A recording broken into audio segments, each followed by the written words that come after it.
So, as a man, what would you say is like the hardest lesson that you've had to learn over the years? This one's probably always chambered.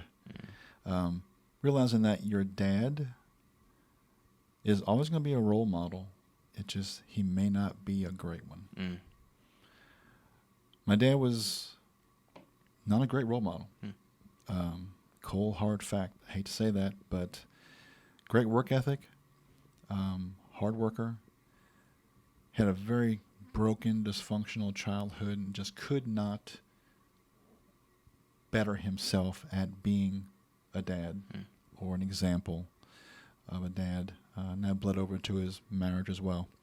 And so, you grow up, you're thinking, well, sure, dad's like a role model, superhero guy. I was very young when I realized that no. And so when I developed what I call anti-role models.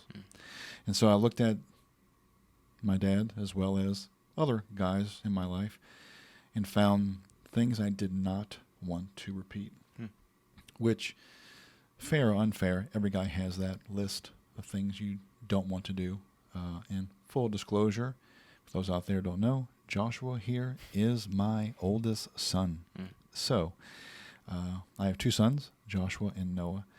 And so as we talk about these topics, we are discussing sometimes our own families to some degree. But yeah, that's one that surprised me even as a young person, and has only galvanized that and pushed me to be, hopefully, a better dad growing up.